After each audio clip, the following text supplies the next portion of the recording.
English మాట్లాడడానికి భయపడుతున్నారా? అయితే మీకోసమే ఈ స్పోకెన్ ఇంగ్లీష్ క్లాసెస్. వెంటనే కాల్ చేసి జాయిన్ అవ్వండి. నమస్తే రమగారు. నమస్తే జయ. రమగారు, ఏదైనా మంచి కథ చెప్పండి. మాలతీ చంద్రు గారి సద్యోగం చెప్దాం జయ. ఓ, ఉద్యోగం సద్యోగమా? సరైన యోగం. సద్యోగం అంటే ఏమిటి? ఉద్యోగం లేదు సద్యోగం లేదు అంటాము మనం. ఉద్యోగానికి వ్యతిరేకం సద్యోగం కాదు. ఉద్యోగం అంటే పని కదా. సద్యోగం అంటే సరి అయిన యోగం. ఓహో, ఉద్యోగం సద్యోగం పని పాట లేదా అలాగా కాదమ్మా. సద్యోగం అంటే పట్టాలి. సద్యోగం మనకి యోగం పట్టాలి కదా. యోగం పట్టిందంటామా సద్యోగం అంటే ఆ యోగం ఉంటేనే ఉద్యోగం వస్తుందన్నా అని. అద్భుతమైన యోగం పడితే వెళ్లాల్సిన చోటు ఏదో ఒక ఉద్యోగం దిగమాలి ఉద్యోగం కాదు. సరైంది మన జీవితాన్ని మళ్ళీ బలుపు తిప్పేది. ఇప్పుడు నాకు పట్టింది సద్యోగం. అట్లా అట్లా. ఈ పుస్తకం నేను స్కూల్లో ఉండగానే చదివాను జయ. ఓహో. ఇందులో కొన్ని పాయింట్లు బాగా అర్థమయ్యి అర్థం కానట్టుగా తెలిసి తెలియనట్టుగా ఉండేవి ఆ ఏజ్కి. చిన్న పుస్తకం. మాలతీ చంద్రు గారి పుస్తకాలు అన్నీ బాగుంటాయి. మనం మనసులోని మనసు చెప్పాం వీరిది. అవును. మేఘాల మేలి ముసుగులో చెప్పాం. తర్వాత ఏమో శతాబ్ది సూర్యుడు కూడా చెప్పాం. అవును. నాకు ఇష్టమైన కథల్లో ఈ సద్యోగం కూడా ఒకటి. ఓహో. ఇందులో ఏంటంటే ఒక అడ్వకేట్ కథ రాస్తారు. అడ్వకేట్లు కేసులు వాటి మీద బాగా డిస్కస్ చేస్తారు. ఆవిడ ఎంత గట్టి పరిచయం ఉందో వీరికి లీడరీ వృత్తితోటి అనిపిస్తుంది. కథా ప్రారంభం మనకి ఎలా కనబడుతుంది అంటే, వెంకట్రామన్ అనే ఒక సీనియర్ అడ్వకేట్ దగ్గరికి సుమిత్ర అనే లా చదివిన అమ్మాయిని వాళ్ళ అన్నయ్య తీసుకొస్తాడు. ఈ సుమిత్ర మహాముండిది, మహాగట్టిది, చాలా గట్టిగా ఉంటుంది, స్ట్రాంగ్ అభిప్రాయాలు ఉన్న మనిషి. వెంకట్రామను తలంచుకుని రాసుకుంటూ కూడా అవతల వాళ్ళ భావాలు గ్రహించగలిగే లాయర్. ఈ పుస్తకం కనుక చదివితే మనకు కూడా అడ్వకేట్ అయిపోదాం అనిపిస్తుంది. మనం కూడా బిఏలు చదువుదాం. నాకు చిన్నప్పుడు లా చదవాలని ఉండేది. అవునా రమగారు? ఈ పుస్తకం కారణం. ఓహో. చిన్నతనాల్లో అలా ఉంటాయి. ఏదంటే అది చూస్తే టీచరు. అదే ఈ పుస్తకం చదివితే బాగా చదివేదాన్ని నేను. అందులో కొన్ని కొన్ని కేసులు కూడా చాలా ఇంట్రెస్టింగ్గా అలా ఉండేవి. తిమ్మిని బమ్మిని చేయగలరు లాయర్లు, అలా చెప్పుకుంటాం కదా మనం. అడ్వకేట్ సరైన వాడు కనుక దొరికితే తిమ్మిని బమ్మిని చేస్తాడు. అడ్వకేట్లు సరైన వాళ్ళు కాకపోతే ఎలాంటి సమస్యలు ఇరుక్కుంటారో కూడా ఇందులో చూపిస్తారు. ఓహో. కథ చాలా పెద్దది అని నేను చెప్పను, కానీ చదవాల్సిన కథగా కనపడుతుంది. ఈ వెంకట్రామన్ దగ్గరికి చేరుస్తారు. వెంకట్రామన్ గారు ఒక 15-18 సంవత్సరాల అనుభవం ఉన్న ప్లీడరు. తెలుపు నలుపు కలయికతో జుట్టు, మొహం మీద కుంకం బొట్టు, తెల్లటి అడ్డపంచా చొక్కా అలా వర్ణిస్తారు. ఒక మిడిల్ ఏజ్డ్ ఆయన. ఈ సుమిత్ర ఇంచుమించుగా 30 సంవత్సరాలకు దగ్గరగా ఉన్న వయసు ఉన్న అమ్మాయి. తీసుకొచ్చి చేరుస్తాడు. ఈయనటి ఇలా ఉన్నాడు, ఈయనటి ఇలా మాట్లాడుతున్నాడు, ఏమిటి ఈయన ధోరణి అలా అనిపిస్తూ ఉంటుంది ఈ అమ్మాయికి. ఆయన మొహం పెద్దగా గిట్టదు, నచ్చల. ఈయన ఎన్నాళ్ళు నన్ను ఉంచుకోడు అనుకుంటుంది. వీళ్ళకి ఒక ఇల్లు ఉండేది. ఆ ఇల్లు ఎవరో ఆక్యుపై చేసి ఖాళీ చేయకపోతే ఆ కేసుని వెంకట్రామన్కి అప్పచెప్పాడు. వీళ్ళ అన్నయ్య రాఘవరావు, సుమిత్ర వాళ్ళ అన్నయ్య. వెంకట్రామన్ గారు చాలా బాగా హ్యాండిల్ చేశాడు. అప్పటి నుంచి ఆయనకి చెల్లె లా చదువుతుంది. లా అయిపోయాక జూనియర్లుగా చేరతారు కదా. ఒక సీనియర్ ఉంటే 10 మంది జూనియర్లు ఉంటారు. చెట్టు కింద ప్లేడర్ల లాగా వాళ్ళంతమంది ఉంటారు. ఈ చెల్లెల్ని ఇక్కడ చేర్చాలని కోరిక. ఈ రాఘవరావు చాలా మంచివాడు. వీళ్ళకి మద్రాసులో ఇల్లు, వాకిలి, ఒక మెడికల్ షాపు. వీళ్ళు బెజవాడ ప్రాంతం వాళ్ళు, కానీ అక్కడ ఏర్పడిన ఏవో విపత్కర పరిస్థితుల వల్ల అక్కడ ఆస్తులు అమ్మేసి వచ్చి మద్రాసు షిఫ్ట్ అయిపోయారు వాళ్ళని చెప్తారు. పరిస్థితి ఏంటో చివరిదాకా మనకు చెప్పరు. ఓహో. రాఘవరావుకు భార్య, పిల్లలు ఉంటారు. సుమిత్రని అవివాహితగానే చూపిస్తారు. పెళ్లి ప్రయత్నం చేస్తున్నట్టు ఏం కనపడదు. ఈయన దగ్గర వెంకట్రామన్ గారికి భార్య, పిల్లలు, ముందుకి ప్లేడర్ ఆఫీసు ముందుండి వెనక్కి ఇల్లు ఉంటుంది.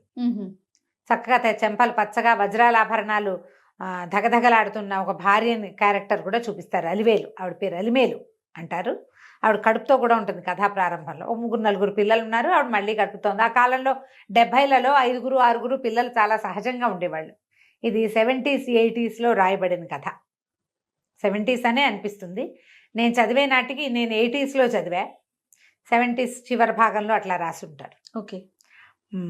మంచి అడ్వకేట్లకి సంబంధించిన లాంగ్వేజ్ అంతా కనపడుతుంది. బార్ ఎట్లా చదవటము, తర్వాత ఏమో ఈ బార్ రూమ్లో జోక్స్, ఆడ అడ్వకేట్ల మీద, ఆడ ప్లేడర్ల మీద జోకులు, అలాంటివి. అప్పట్లో లేడీస్ అడ్వకేట్స్గా సక్సెస్ఫుల్గా ఉన్న వాళ్ళు 70s 80sలో కొంచెం తక్కువే. ఇప్పుడు మనం చాలా మంది పెద్ద పెద్ద వాళ్ళని చూస్తున్నాం. మన సమాజంలోనే చాలా మంది ఉన్నారు చాలా సక్సెస్ఫుల్గా. మన సోషల్ మీడియాలో కూడా యాక్టివ్గా ఉండే అడ్వకేట్స్ మనమే 5-6 తోటి మాట్లాడతాం కదా. అప్పుడు కొంచెం తక్కువ. ఒకవేళ చేసినా వాళ్ళేమి లీడింగ్ లాయర్లుగా ఉన్నదిగా అట్లా కాకుండా భర్తల వెనకాలో లేదా ఇలా సీనియర్ల వెనకాలో ఉన్నట్టుగా చూపిస్తారు.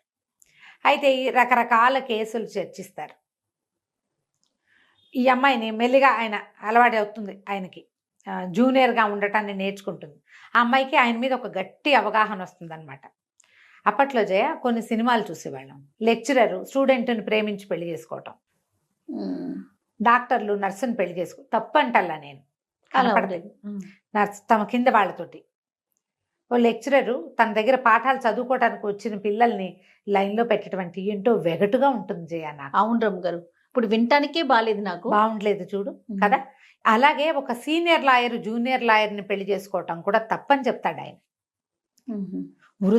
వృత్తిలో ఎలా ఉండాలి, మనం ఏం చేయడానికి వచ్చాం, సీనియర్ పట్ల గౌరవం నమ్మకము, గురువు దగ్గర ఒక గురువు దగ్గరకు వచ్చాం మనం నేర్చుకోవడానికి, అంతేగా అంత మటుకు ఉంచుకోవాలి.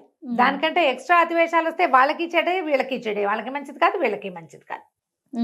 ఈ సినిమాలలో చూసినప్పుడు నాకు చాలా ఇష్టంగా ఉంది. ఇంటర్మీడియట్ పిల్ల అంటే ఎన్నుంటే బొట్టికాయ, దానికి 17 ఏళ్ళు ఉంటాయి.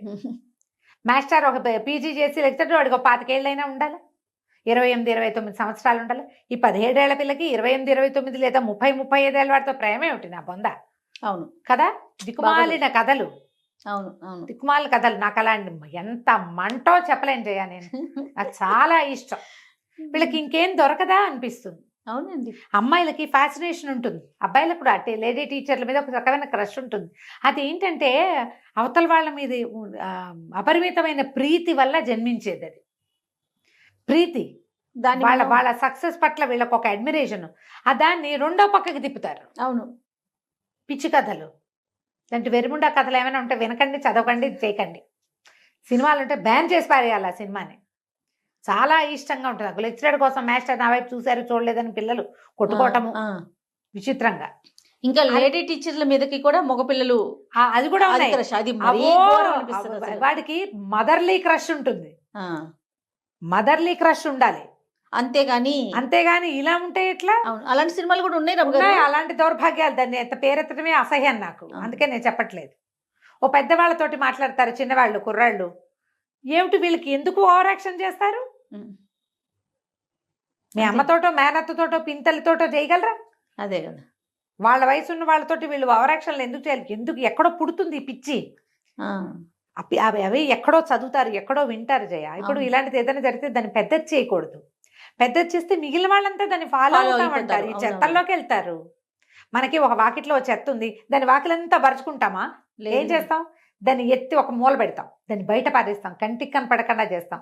ఆ వాసన రాకూడదు మనకి, సమాజానికి తెలియకూడదు అవి. ఈ దిక్కుమాల సినిమాలు దిక్కుమాల వేరే కథలతోటి సమాజం అంతా దాన్ని ఫైలాయించటం. పెద్ద పెద్ద ఆంటీ ఆ సినిమా చూసినా కూడా నాకు ఎంత మంటో. నేను చిన్నప్పుడే చూసా ఆ సినిమా, నాకు ఎప్పుడు నచ్చలేదు నాకు అది. అప్పుడు జయసుధ ఎంత మంచి యాక్ట్రెస్, ఇలాంటి దిక్కుమాల సినిమా ఎందుకు ఒప్పుకుంది అనిపించింది తెలుసా నాకు. చాలా ఇష్టంగా ఉంటుంది. అది ఎంత క్లియర్గా చెప్తారంటే మాలతీ చందూర్ ఇందులో సీనియర్ పట్ల గౌరవము భక్తి ఉండాలి. సీనియర్కి తన దగ్గర నేర్చుకోవడానికి వచ్చిన వాళ్ళ పట్ల వాత్సల్యం ఉండాలి, వీళ్ళకి నేర్పించాలనే దృక్పథం ఉండాలి. అంతేగాని వేరే భావాలకి తావివ్వకూడదు. ఈ అమ్మాయి ఈయనతో పాటు వెళ్తూ ఉంటుంది. కొంచెం ఫ్యామిలీలో ఏవో చిన్న చిన్న ప్రాబ్లమ్స్ ఉంటాయి కానీ అదంతా పెద్దగా చూపించరు. కొన్ని కేసులకి ఈ అమ్మాయిని పక్కన పెట్టుకుని చేయించడం మొదలు పెడతారు. లేడీస్ పక్కన ఉంటే కొన్ని సమాధానాలు బాగా వస్తాయి. ఒక్కొక్క కేసు అప్పచెప్పడం మొదలు పెడతారు. ఈ అమ్మాయి ఎలా పెరిగి సక్సెస్ఫుల్ అడ్వకేట్ అయిందో చూపిస్తారు మనకి. ఒక పెద్ద కేసు ఒకటి వస్తుంది. ఆ కేసు భలే, ఆ చిన్నప్పుడే నాకు ఇంట్రెస్టింగ్గా ఉండేది, చెప్తాను అది. ఒక ఆయన చేస్తే ఒక శెట్టి గారు ఒక ఆయన పరిగెత్తుకొస్తాడు. వీళ్ళు సామాన్లన్నీ ఆయన దగ్గర కొంటారు. ఏంటంటే ఆయన కల్తీ వాడు ఇన్స్పెక్టర్ వస్తాడు కదా, శానిటరీ ఇన్స్పెక్టర్ ఏదో అంటారు కదా, ఫుడ్ ఇన్స్పెక్టర్, ఆయన పట్టేసుకుంటాడు. పసుపు కొమ్ముల్లో కల్తీ చేశారు, సీసం కోటింగ్ వేశారు అని కేసు. ఓహో. ఈయన పరిగెత్తుకుంటూ వస్తాడు ఈయన దగ్గరికి, వెంకటరామన్ దగ్గరికి. మామూలుగా మీరు కల్తీ చేస్తారు చేయండి. చేస్తాం బాబు, వెన్న నూనె వాటిలలో కొంత కల్తీ జరుగుతుంది. పసుపులో ఏం చేస్తాం? పసుపు అక్కడెక్కడి నుంచో వస్తుంది, మేము అమ్ముతాం, ఇంతే. నేను అది చేస్తా, ఇది నేను చేయను చెప్పాడు క్లియర్గా. మరి ఆ రోజు అవి ఎందుకు పట్టుపడలేదంటే ఆయన 10ంటికి వచ్చాడు, నూనె వెన్న అవి రావడానికి 11 గంటలకి. ఆయన 11 తర్వాత వస్తే అందులో చేసేవాళ్ళం గ్యారంటీగా. ఆయన ఇన్స్పెక్టర్కి ముందంతా చేతులు తడిపేవాళ్ళు. ఆయన కుమార్తె పెళ్ళినప్పుడు ఆయన ఏదో పెద్ద ఎత్తున కోరుకున్నాడు, వీళ్ళు అది ఇవ్వపోయేసరికల్లా ఆయన రాసేసాడు పసుపు కొమ్మల మీద సీసం కోటింగ్ ఉందని. ఇప్పుడు పసుపు కొమ్మలు ఎక్కడ పుడతాయి అని దుగ్గిరాల ప్రాంతం నుంచి వస్తాయి వీళ్ళకి. అమ్మాయికి ఆంధ్ర వెళ్ళాలంటే భయంగా ఉంటుంది, ఒక చేదు అనుభవం ఉంది ఆంధ్రలో. బెజవాడ ప్రాంతం వాళ్ళని చెప్పాం కదా ముందే. అయితే ఇంకా వాళ్ళ అన్నయ్య ఎంకరేజ్ చేస్తాడు, ఏం కాదు వెళ్ళు వెళ్ళు పర్వాలేదంటే ఆయనతో పాటు వెళ్తాం. ఒంటరిగా ఆయన హుందాగా ఉంటాడు. ఈ అమ్మాయి ఎవరెవరి మాటలో విని కొంచెం వేరే ఆలోచనలు వస్తాయన్నమాట. మా కారులో సీనియర్ పక్కనే కూర్చుంటుంది, వెనకాల సీట్లో కూర్చోబెట్టుకుంటాడు, ముందు డ్రైవరు గుమాస్తా ఉంటారు, ఇంకో ప్లేడర్ ఉంటాడు మనవాళ్ళని, అతని క్యారెక్టర్ కూడా చూపిస్తారు. తమిళ ప్రాంతం, ఇదంతా మద్రాసులో జరిగిన కథగా కనపడుతుంది. ఫ్రంట్ సీట్లో మీరు సీనియర్ పక్కన కూర్చుంటాం, అది మంచిది కాదన్నారు, అలాంటి మాటలు. ఈ అమ్మాయికి ఇంకొక మేరీ అని ఇంకొక కలీగ్, ఇట్లాగే అమ్మాయి లాగానే అడ్వకేట్, ఒక కాంతామణి అని ఆవిడ ఎంతసేపు భర్తను ఎవరైనా ఎగరేసిపోతారని వస్తుంది, ఆవిడ ఎప్పుడు పడుకుని నిద్రపోతుంటుంది, కానీ అక్కర్లేని మాటలు మాట్లాడుతుంది. ఆ వాక్యాలన్నీ అమ్మాయి గుర్తొస్తాయి. ఆయనతో కూర్చుని కూపేలో ప్రయాణం చేయడానికి భయపడుతుంది. ఆయన మామూలుగా ఉంటాడు, ఆయన తన జూనియర్ని తీసుకెళ్తాను అనుకుంటాడు, అది అమ్మాయి అన్న భావం ఆయనకు ఉండదు. కానీ ఈ పిల్లకి భయం. ఒక్క క్షణం కాంతామణి మాటలు గుర్తొస్తాయి.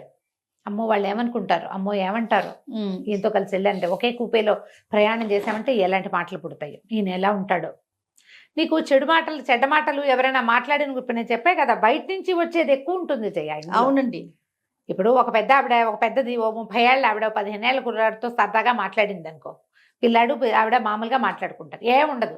వాడు ఎవడ ఏంట్రా ఆంటీ నీకు లైన్ ఇస్తుందని ఎవడైనా చెప్తే నిజమేన అనుకుంటాడు వీడు. ఇంకా అక్కడి నుంచి మొదలు పెడతాడు. అక్కడి నుంచి అక్కర్లేని వేషాలు, చాలా మటుకు ప్రేమ కథలు కూడా జయ.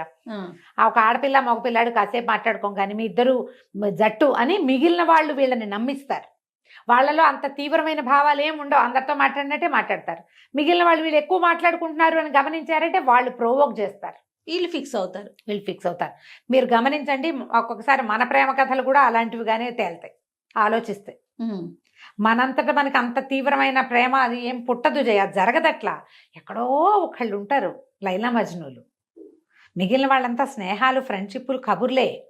చుట్టుపక్కల వాతావరణమే మనని తీవ్రతలోకి నెడుతుంది, అక్కర్లేని ఆలోచనలోకి భయపడుతుంది. కానీ ఆయన మామూలుగానే ఉంటాడు. అక్కడికి తీసుకెళ్తే ఆ ఊర్లో పసుపు ఎలా పండుతుంది, ఏం చేస్తుంది మొత్తం అబ్జర్వ్ చేస్తాడు జయ ఆయన, ఈ అమ్మాయితో పాటు వెళ్ళి సుమిత్రతో పాటు. చివరికి పసుపు వండుతారు పాత్రల్లో, ఆ వండిన పాత్రల్లో చిల్లు ఇవి కొన్నాళ్ళకి పనిచేస్తాయా, ఏం చేస్తారంటే చిల్లులు పడతాయండి, సీసంతో కళాయి వేయిస్తామని చెప్తాడు.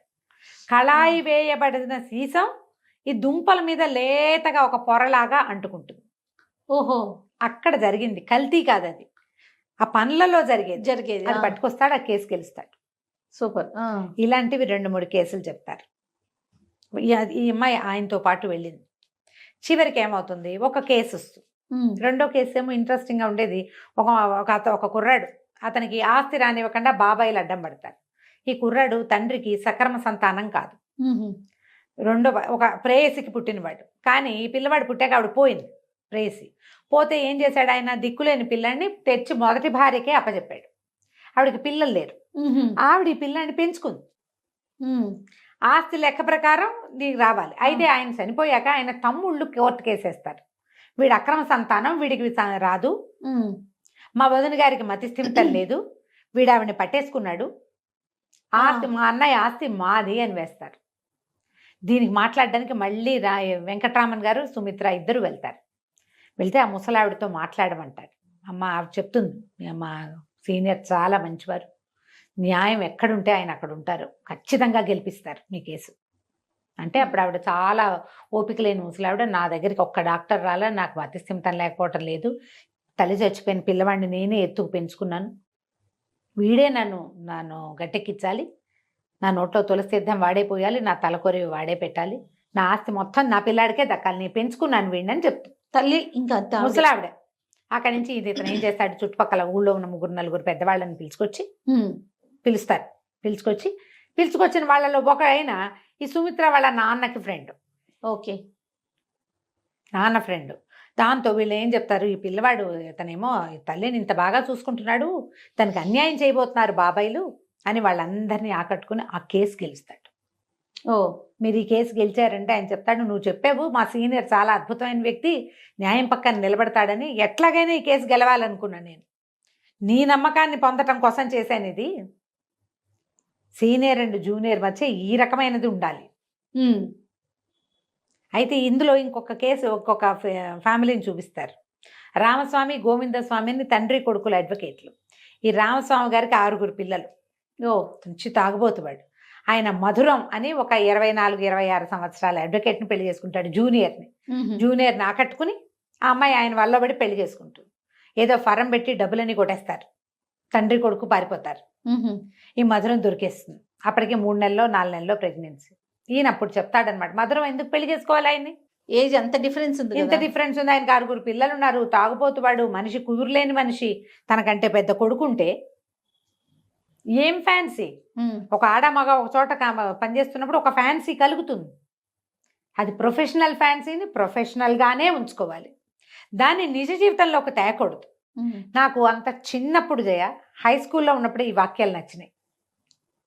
ఎక్కడ ఫ్యాన్సీని అక్కడే పెట్టుకోవాలి. ఇప్పుడు మీరు ఉద్యోగస్తులు ఇప్పుడు కూడా మన జీవితాల్లో ఎన్ని చెత్తలో కొలీగ్స్ ఏమిటో ప్రేమల్లో పడతారు. వాడికి పెళ్ళా ఉంటుంది, దానికి మొగుడు ఉంటాడు. కరెక్ట్ రమ్మగారు. ఎంతో అద్భుతంగా చేస్తాడు, ఏమిటో చేస్తాడు. అద్భుతాలు అక్కడ ఏ విషయంలో అద్భుతమో అది అక్కడే ఉంచుకోవాలి, దాన్ని ఇంట్లోకి జీవితంలోకి తేవచ్చునా? అలా అయితే ప్రతివాడికి 3, 6, 7, 16 పెళ్ళాలో మొగుళ్ళో ఉండొద్దు. మనకి ఎన్ని ఫ్యాన్సీలు ఉంటాయి జీవితంలో కదా. ఈ పుస్తకం చదవాలి. ప్రొఫెషనల్ ఫ్యాన్సీని ప్రొఫెషన్లోనే ఉంచుకోవాలి అని క్లియర్గా తెలియజేస్తుంది ఇది పుస్తకం. చిన్న బుక్, తెలుగు చదవటం వచ్చిన వాళ్ళు హాయిగా చదువుకోగలుగుతారు, బ్రహ్మాండంగా ఉంటుంది. అయితే చివరికి ఒక కేసు వస్తుంది, ఇదే లాస్ట్ కేసు ఇందులో, ఈ సద్యోగంలో. ఒక గడియారాల దుకాణానికిలో 3-4 వ్యక్తులు వచ్చారు ఒకేసారి కొనుక్కోవడానికి. మాట్లాడారు, అదన్నారు ఇదన్నారు. 3 గడియారాలు ఉండాలి, ఒకటి మిస్ అయింది. ఈ వ్యక్తులు 3 దాటేసిన తర్వాత సేల్స్ మ్యాన్కి తెలిసింది ఒక వాచ్ పోయిందని. వీడు పరిగెత్తుకుంటూ వెళ్ళాడు వాళ్ళ వెనకాల. 2 ఎటో వెళ్ళిపోయారు. 3వ మనిషి బస్ ఎక్కి వెళ్ళిపోవటం చూశాడు. ఓనర్ వచ్చి సేల్స్ మ్యాన్ని పట్టుకున్నాడు. నువ్వే దొంగతనం చేసావు అంటే, కాదు, ఈ వచ్చిన 3లో ఒకళ్ళు చేశారు గ్యారంటీగా అని చెప్పాడు. చెప్తే మా ఓనర్ ఏం చేశాడు, ఉద్యోగం పీకేశాడు. నీకు జీతం ఎవరు, ఉద్యోగం తీసేశానంటే సేల్స్ మ్యాన్ ఓనర్ మీద కేసు పెడతాడు. అన్యాయంగా నా ఉద్యోగం తీశారు, షాపులో జరిగిందేమో దొంగతనము, ఆ రోజు 3 మనుషులు వచ్చారు, అప్పటికి సీసీ కెమెరాలు వ్యవహారాలు లేవు కదా 70-80లో. అప్పుడు ఈ కేసు వచ్చింది. వచ్చేసరికి ఇంతలో ఏమైంది, ఈ సేల్స్ మ్యాన్గా ఉన్న కుర్రాడు ఉద్యోగం లేదు కాబట్టి వాళ్ళ నాన్నకి వాచీలు రిపేర్ చేసే షాప్ ఉంటే షాపులో పనిచేస్తున్నాడు. అక్కడికి ఒక అతను వచ్చాడు, భాష అని చెప్తారు. ఆ వచ్చిన వాడు ఒక వాచి పట్టుకొచ్చాడు. పట్టుకొస్తే వీడు గుర్తుపట్టేశాడు. ఆ వాచి కొత్త వాచి, ఏ వాచి అయితే తన షాపులో రోజు చూస్తారు వాళ్ళకి తెలుసు కదా, గుర్తుపట్టేశాడు. పట్టేసి 1 నిమిషం ఉండి ఇక్కడే ఉండని వీడిని ఇక్కడే ఉంచి వాచితో సహా వాడిని పట్టి చేశాడు చుట్టుపక్కల వాళ్ళకి. పోలీసులు అరెస్ట్ చేశారు.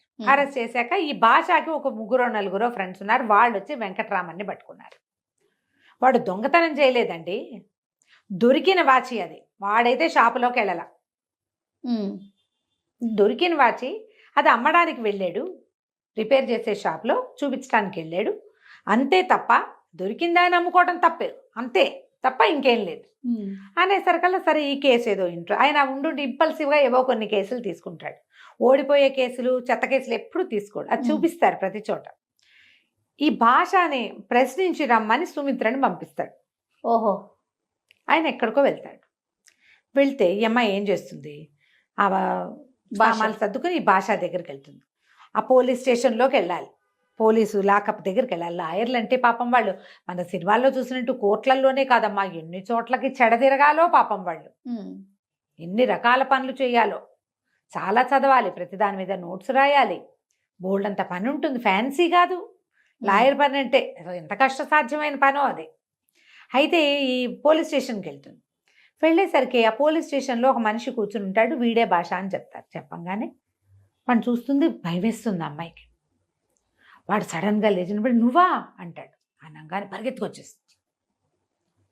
ఇంత చదువుకుని వాడితోటి దౌర్భాగ్యుడు, వాడి వల్ల వాడు నన్ను నువ్వా అని కేవలంగా ఎప్పుడు అంటారు, మీరా అంటారు, అమ్మా తల్లి అంటారు. ఒక అడ్వకేట్ తో మాట్లాడేది ఏంటి నువ్వు అన్నాడంటే నేను ఎంత కేవలం అయిపోయాను వాడికి, నా అంతే. బతికిలాగా అయిపోయిందని పిచ్చ పిచ్చగా ఏడుస్తుంది. నేను ఈ పని చేయలేనంటుంది. ఆయన చెడామడా తిడతాడు. నీకేం చెప్పాను, చెప్పిన పని చేయవా నువ్వు, నేను ఒప్పుకున్న కేసు నువ్వు ఈ రకంగా చేస్తావా అంటే సరే కాదు నువ్వా అన్నాడు. నువ్వా అని ఎందుకు అంటాడు, వాడెవడు నీకు తెలుసా అంటే నాకు తెలుసు అంట. సరే చెప్పమంటాడు. ఇక్కడ నేను చెప్పలేను, మీకు ఒక గంట టైం ఉంటే చెప్తానంటే బీచ్కి తీసుకుపోతాడు. తీసుకెళ్తే ఈ అమ్మాయి చెప్తుంది, అక్కడికి వెళ్ళాక నా జీవితంలో ఒక చీకటి తెర ఇది, ఏనాడు ఎవరికీ చెప్పుకోలే. ఆ ఊరు దాటాక మళ్ళీ వెనక్కి తిరిగి చూడలే. మా నాన్న నా మీద దయతలిచి నాకు ఈ కొత్త జీవితాన్ని ప్రసాదించాడు. మీ దగ్గర చేరాక ఇంకా నేను అది మా పాత జీవితాన్ని మర్చిపోయాను. 8th క్లాస్ దాకానే చదివాను నేను. ఆంధ్రదేశంలో 8th 9th రాగానే స్కూల్ ఫైనల్ అవుతుండగానే స్కూల్ మార్పించేస్తారు. పిల్లలు రకరకాల పత్రికలు పుస్తకాలు చదివేవాళ్ళు, చదివేటానికి అవకాశం లభించేది. బోల్డ్ పుస్తకాలు చదివేదాన్ని ప్రతివాడు హీరోలా కనపడేవాడు నాకు. వీడు మా ఎదురింట్లో ఉండేవాడు. మా వాళ్ళు ఏవో ఈ భాష అన్నాడు. వాడు అసలు భాషయే కాదు, వాడు పక్కా హిందూ. భాష అని పేరు పెట్టుకున్నాడు వాడు. అయితే ఆయనేమో సరే చెప్తుందనమాట, నేను ఈ ఎదురింటి వాడితో ప్రేమలో పడి వాడితో కలిసి పారిపోయాను. ఇది ఎన్నేళ్లకి, ఈ అమ్మాయికి 16-17 సంవత్సరాలు. అప్పుడు టీనేజ్లో వెళ్ళిపోయాను. బోల్డ్ నగలు పట్టుకెళ్ళిపోయా. వాడు తేపకు ఒక నగ అడిగి ఖర్చు పెట్టుకునేవాడు. నాకు డబ్బు లెక్కలు ఏనాడూ తెలియదు. అడిగాడు, ఇచ్చేసాను. వాడితో కాపురం చేశాను బోల్డ్ రోజులు. మరి ఒక పిల్లాడితో ఆడపిల్ల వెళ్ళిపోతే చివరికి జరిగేది అదే కదా. తీరా తర్వాత వాడు నన్ను అమ్మేయదలుచుకున్నాడని నాకు తెలిసింది. ఒక ఉంగరం మిగిలితే ఆ ఉంగరం తెగనమ్మి ఎలాగోలాగా బెజవాడ చేరాను. రైళ్లు మారి మారి మారి బొంబాయి నుంచి బెజవాడ ఎలా రావాలో తెలియదు నాకు. ఇంటికి చేరాను. బతికి వచ్చినందుకు సంతోషించాడు మా నాన్న. జరిగింది ఏమిటి అని ఒక్క ప్రశ్న ఇలా. థ్యాంక్ గాడ్ అంటాడు ఈయన వెంకటరామన్. థ్యాంక్ గాడ్ కాదండి, ఆ తర్వాత ఇంకా నా జీవితం అధ్వాన్నం అయిపోయింది. వారం తిరిగేసరికి వాడిద్దరు స్నేహితులను వేసుకుని మా ఇంటి మీద పడ్డాడు. నేను వెళ్ళిపోయిన సంగతి, తిరిగి వచ్చిన సంగతి ఎవరికీ తెలియదు అప్పటిదాకా బయట. వీడు వచ్చాక ఇదంతా గోలగోలు చేసాడు. ఇది నా పెళ్ళామని, నేను పెళ్లి చేసుకున్నానని, నాతో పాటు ఉందని, నేను అప్పుడు చిన్నతనంలో రాసిన ఉత్తరాలని చూపించాడు. ఎంత గోలయిందో. నేను కూడా తెగించి ఆయన రాశాను ఉత్తరాలు. అయినా సరే నేను నీతో రాను, వీడెవడో నేను ఎరగనని చెప్పేశాను. పోలీస్ రిపోర్ట్ ఇచ్చాం. మా నాన్న ఇంకేం చేస్తాడు, ఇంతల్లరయ్యాక పిల్లని చంపేసుకోలేకపోయాడు. ఇక చివరికి ఆ ఊళ్ళో ఉండలేకపోయాం మేము. బయటకు వచ్చేసాం. మా నాన్న మద్రాసు తీసుకొచ్చేసాడు, తెగనమ్మేశాడు. కానీ ఏనాడు మన తండ్రి ఏం జరిగింది, ఎలా జరిగింది అని నన్ను నిలదీల. నాకు ఒక కొత్త జీవితాన్ని ప్రసాదించాడు. మళ్ళీ నన్ను PUCలో చేర్పించాడు. చదువుకున్నాను. జీవితం ఎంత పెద్ద పాఠం చెప్పింది. మరి తర్వాత కాలేజీలో చేరాను. ఆ తర్వాత లా చదివించాడు. మా అన్నయ్యతో పాటు సగం భాగం పెట్టాడు నాకు ఆస్తి. సగం ఆస్తి కూతురికి. ఎవ్వరూ చేయరమ్మా తండ్రులు. ఏ తండ్రి కూతుళ్ళకి సగభాగం పెట్టే వాళ్ళు అసలు లేరు. ఆనాడు అస్సలు లేరు. ఇప్పుడు వచ్చారేమో, ఇప్పుడు ఉండుంటారు. ఇప్పుడు ఉండుంటారు. కానీ ఆ 70లలో ఆడపిల్లలకి ఆస్తి పెట్టడం అన్న మాటే లేదు జయ. అప్పట్లోనే ఆవిడ అంత ఫార్వర్డ్ గా ఆలోచించారు చూడండి కదా. ఇదంతా మామూలు అనుకోవద్దు. ఈ కథ రాసే నాటికి సమాజపు పరిస్థితులు ఏమిటో మీకు అర్థమవుతాయి, మీకు తెలిస్తే మనం ఎంత అత్యద్భుతమైన సమాజంలో ఉన్నాము ఈనాడు, మన పరిస్థితులు మనకు తెలుస్తాయి. మనం ఇప్పటికి కూడా ఏదో స్వాతంత్రం లభించలేదు, అదేదో కుదరలేదు, ఇదేదో చేయలేదు అలా అనుకుంటున్నాం. అవునండి. మన ముందు తరాల ఆడవాళ్ళు ఎలాంటి దౌర్భాగ్యపు స్థితిలో ఉన్నారో తెలుసుకుంటే గానీ మన అదృష్టం ఏమిటో మనకు అర్థం కాదు. కరెక్ట్. ఎంత వివరంగా రాస్తారు. తర్వాత నేను ఇక్కడ చదువుకోవటం మొదలుపెట్టా. వాడే వీడు అనేసరికి ఈయన అన్నాడు, అవును వాడు వెధవ దొంగ, నిన్నేదో చేశాడు, నేను ఒప్పుకుంటా. వాడు ఈ పర్టికులర్ చేసి ఉండకపోవచ్చు, నువ్వు ఇదివరకు ఏదో చేశాడు కాబట్టి ఇప్పుడు కూడా అదే చేస్తాడని నువ్వు ఎలా అంటావు? ఓహో, నీ పాత కథలు విని ఏడిపిస్తూ కూర్చుంటే కథ చెప్పుకుంటూ ఉండు, నువ్వు ఇందుకే పనికొస్తావు. ప్లీడరీకి పనికిరావు. ప్లీడర్ అన్నవాడు తన ప్రీవియస్ది పోస్ట్ హిస్టరీ ఈ హిస్టరీలు చెప్పకూడదు. వచ్చిన క్లయింట్కి న్యాయం చేయగలమా లేదా అనేది చూడాలి. క్లయింట్ న్యాయమైన వాడు అతను ముందేం చేశాడు కాదు, ఈ పట్టు నీ దగ్గరకు వచ్చిన కేసులో ఏం చేశాడో కనుక్కోవా నువ్వు అని ఆయన చేసేస్తాను. వచ్చి పనికి మాలిందానివి, నువ్వు ఇంట్లో కూర్చో అని నానా తిట్లు తిడతాడు. జాలిపడ్డు, అదంతా జాలిగానే ఉంటుంది ఆయనకి. ఈ అమ్మాయిని ఎట్లా కొట్టేస్తాడంటే మాటలతోటి సమ్మెటిపోట్లే. మెల్లిగా ఈ అమ్మాయి మనసు దిటవు చేసుకుంటుంది. నిజం, అప్పుడేదో చేశాడు, ఇప్పుడేంటో వాడి పరిస్థితి. ఆలోచనలోకి వెళ్తుంది. నేను చేస్తాను, ఇక నేను నమ్మను, నీకు అసలు క్లయింట్ పట్ల నమ్మకమే లేదు, వాడి మీద బోల్డని అనుమానాలు ఉన్నాయి, వాడు నేను చిన్నప్పుడు ఏదో చేశాడు కాబట్టి ఇప్పుడు కూడా వాడు అలాగే చేస్తాడని నువ్వు ఎలా చెప్తావు? ఎలాంటి వాడైనా మారచ్చునే. పైగా అవేవో చేసి ఉండొచ్చు, ఈ పర్టికులర్ దొంగతనం వాడు చేసి ఉండకపోవచ్చు, వాడు లబోదిబం అంటున్నాడు, నేను కొట్టుకే వెళ్ళలేదంటున్నాడు అని గట్టిగా వాయించేస్తాడు. ఏమైనా సరే కేసు చేసి తీరుతానంటూ. సరే ఈయనేం చేస్తాడు, రాత్రే పోలీస్ స్టేషన్కి వెళ్తాడు. వెళ్ళి వాడిని తెగదిట్టి వాళ్ళ అన్నయ్య పబ్లిక్ ప్రాసిక్యూషన్కి చిన్న చిన్న అబద్ధాలు చెప్పి సాక్షిని బెదరగొట్టడం మంచి సరదా వెంకట్రామన్కి. పబ్లిక్ ప్రాసిక్యూటర్గా ఉన్నాడు. బొంబాయిలో పిల్లలు ఎవరెవరి పిల్లల్ని నువ్వు అమ్మేవో అవన్నీ సాక్ష్యాలు తీస్తున్నారు, నీ పని శంకర్గిరి మాన్యాలే అని బాగా బెదిరిస్తే వాడు లబో దిబోమని, బాబు కాదండి మేము దొంగ సామాన్లు కొంటాం, వాడు ఒకడు నాకు పట్టుకొచ్చి ఇచ్చాడు, రోడ్డు మీద దొరికింది కాదు కానీ పట్టుకొచ్చి ఇచ్చాడు, నేను అసలు ఆ షాపులోకే వెళ్ళాలా, షాప్ తెలియదు నాకు, ఆవిడని క్షమించమనండి, మీరు ఏం చేయమంటే అది చేస్తానని కాళ్ళు పట్టుకుంటాడు. రేపు వస్తుంది మర్యాదగా మాట్లాడమని చెప్పి రాత్రే వీడిని రిపేర్ చేస్తాడు ఆయన. మర్నాడు సౌమిత్ర వెళ్ళి వివరం అంతా తీసుకుంటుంది. ఒక కళ్ళజోడు పెట్టుకుని ఉంటాడు అతను, ఈ పర్టికులర్ భాష అన్నవాడు. వాడి పేరేంటో మళ్ళీ చెప్పరు ఇంకా మనకి. అదే ఆ అమ్మాయి కేసు పకడ్బందీగా ఫైల్ చేసి కేసు గెలిపిస్తుంది. 15 రోజులు సాధారణ శిక్ష, దొరికిన వస్తువుని పోలీసులకు అప్పచెప్పకుండా అమ్మ చూపటం అనే విషయం మీద 15 రోజులు సాధారణ జైలు శిక్ష విధిస్తారు. విధించాక ఈయన చెప్తాడు, నువ్వు నేను ఇక నుంచి పార్ట్నర్స్మి, ఇప్పటిదాకా నువ్వు జూనియర్వి, నువ్వు ఈ కేసు ట్యాకిల్ చేసిన విధానం ప్రకారం మనిద్దరం ఫార్మన్ కలిసి నడుపుకుందాం, నువ్వు నాతో సమానమైన దానివని ఒప్పుకుంటాడు. ఈ కేసు గెలిచేసి అంతకుముందు 2-3 కేసులు చిన్న చిన్న కేసులు గెలుస్తుందమ్మ, ఏమైనా పంపిస్తాడు నువ్వే హ్యాండిల్ చెయ్యి అని. జీతంగా అప్పుడో 1500 అప్పుడో 1500 అలా ఇస్తాడు. ముందంతా వదిన గారు ఈయన జీతం ఇవ్వట్లేదు, రోజు పరిగెత్తికి వెళ్ళిపోతుంది, ఎంతసేపు ఆయన చూడడానికి వెళ్తుంది, అలాంటి చిన్న చిన్న మాటలు కూడా వినపడతాయి. ఇళ్లల్లో కూడా అలాగే మాట్లాడతారమ్మా. ఆఫీస్ గురించే మాట్లాడుతున్నారనుకో, ఇంటికి వెళ్ళాక వాళ్ళెవరి మీదో వీళ్ళకి ఆకర్షణ కలిగిందని నమ్ముతారు. సమాజం అట్లా ఉంటుంది జయ. సమాజం ఏ రకంగా ఉంటుందో కూడా చూపిస్తారు ఇందులో. మనకి ఎలా ఉండకూడదో మనకి తెలియజేస్తుంది సద్యోగం. మనం ఒక ప్రొఫెషన్లో ఉంటే ప్రొఫెషనల్ ఫ్యాన్సీని ఎలా ఉంచుకోవాలో చూపిస్తుంది. పర్సనల్ లైఫ్ వేరు, ప్రొఫెషనల్ లైఫ్ వేరు. ఈ అమ్మాయి ఇక్కడ పనిచేస్తూ ఉండగానే ఆ వెంకటరామన్ గారికి మళ్ళీ కొడుకు పుడతాడు. అమ్మాయి ఆవిడ కడుతోందని చెప్తాంగా, కొడుకు పుట్టాడని. తర్వాత ఏమో ఇంకా కొద్ది రోజులు పోయాక భార్యాభర్త పిల్లల్ని వదిలిపెట్టి కొడైకెనాల్ సమ్మర్లో ట్రిప్కి వెళ్ళారని. ఆయన ఎక్కడ ఈ అమ్మాయితో అతిగా చనువు తీసుకున్నట్టుగా చూపించారు. ఈవిడ మాత్రం వెంకటరామను ఆయన డ్రెస్సింగ్ వాటి గురించి చెప్తుంది, పరిశీలిస్తుంది. ఆయన పరిశీలించినట్టే కనపడ్డు. చివరికి అమ్మాయి ఏడుస్తూ ఈ కథ చెప్తున్నప్పుడు అప్పుడు పరిశీలిస్తాడు. చాలా బాగుంటుంది. పుస్తకం దొరికితే కొనుక్కొని, చిన్న పుస్తకం 100 రూపాయల లోపే, సద్యోగం, మాలతి చందూర్ గారిది. అండ్ నేను ఇంకొక టిప్పని ఇక్కడ ఏం చెప్పదలుచుకున్నానంటే, మనం చాలా నావెల్స్ కథలు చదువుతాం, కథలు మనని కలలు అనేలాగా చేస్తాయి. చాలా నావెల్స్ మనకి తెలియని ఒక కొత్త తలుపుని తెరుస్తాయి ఏదో. కానీ మన జీవితపు తలుపులు తెరుచుకునే అవకాశాలు చాలా నావెల్స్ ఇవ్వవు. ఆ జీవిత సత్యాలు తెరిచే తలుపులు మాలతి చందూర్ గారు తీస్తారు. అవునండి. మనుషుల్లో ఉండేటువంటి ఆ లోపల నిబిడీకృతంగా మన లోపల అణిచిపెట్టుకునే భావాలు, జనరల్గా పబ్లిక్ ఎవరూ చెప్పడానికి ఇష్టపడని భావాలని తట్టి లేపుతారు, వీరు చూపిస్తారు. ఆలోచించండి, చదవండి. తప్పకుండా. నమస్తే. నమస్తే జయ.